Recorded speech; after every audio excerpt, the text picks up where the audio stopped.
Assalamualaikum warahmatullahi wabarakatuh. Anak soleh dan solehah, hari ini kita akan melanjutkan kisah tarik Khulafaur Rasyidin. Siapa nak? Utsman bin Affan, yang bagian ketiga. Anak soleh dan solehah harus diperhatikan ya. Yuk kita mulai. Pencapaian di masa kekhalifahan Utsman bin Affan. Ketika Umar bin Al-Khattab wafat, kekhalifahan selanjutnya dipimpin oleh siapa yang ketiga? Khalifah ketiga, yaitu setelah Umar bin Al-Khattab adalah Utsman bin Affan. Pencapaian Utsman bin Affan dalam masa pemerintahannya memiliki jasa-jasa yang banyak dan besar. Pada masa Utsman bin Affan, Islam tersebar ke barat hingga wilayah Maroko, juga tersebar ke timur hingga ke Afghanistan, dan juga tersebar ke utara hingga sampai ke Armenia dan Azerbaijan. Utsman menerapkan kebijakan yang lebih longgar, tidak seketat di zaman pendahulunya, yaitu Umar bin Al-Khattab.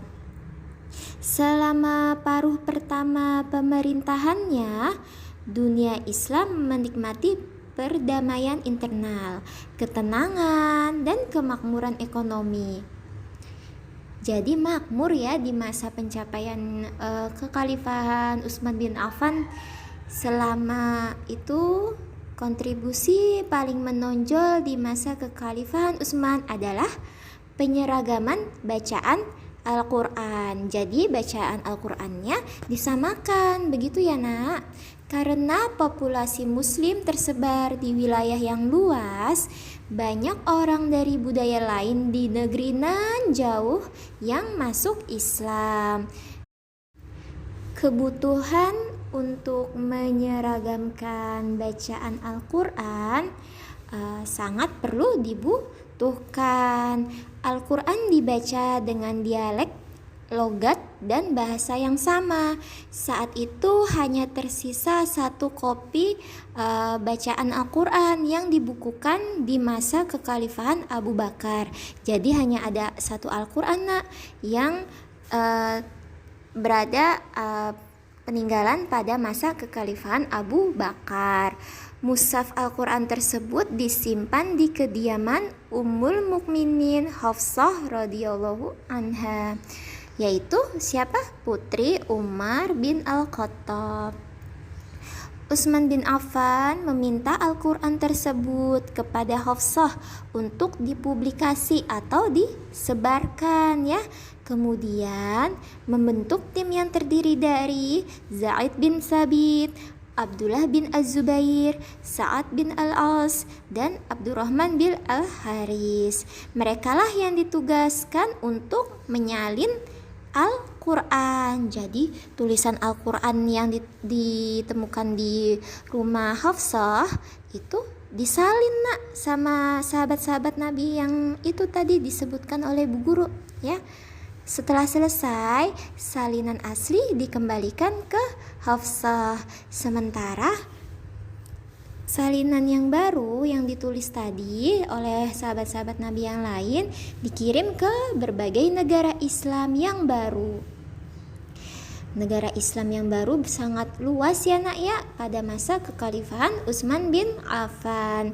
Al-Quran tersebut dijadikan pedoman untuk membaca, belajar, menghafal, dan mengajarkan Al-Quran.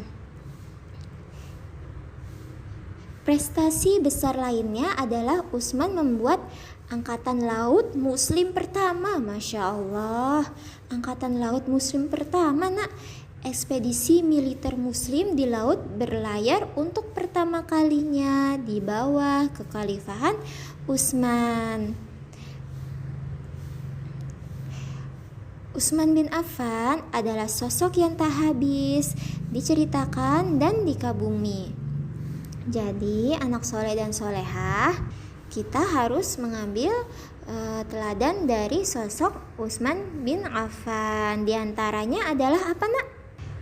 Di antaranya Utsman bin Affan sangat rendah hati, tidak sombong, dan suka berbagi walaupun dia kaya raya.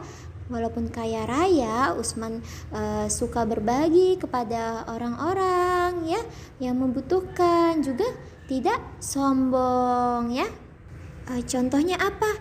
Utsman bin Affan pernah membeli sumur dan diwakafkan untuk para masyarakat atau kaum muslimin yang sedang hijrah ke Madinah. Utsman juga pernah membeli banyak perlengkapan dan kebutuhan makanan, juga dibagikan secara gratis kepada kaum muslimin. Masya Allah. Utsman juga pernah menginfakkan harta 1000 dinar ya. 1000 dinar atau di zaman sekarang bisa diuangkan sekitar 2,3 miliar rupiah. Masya Allah.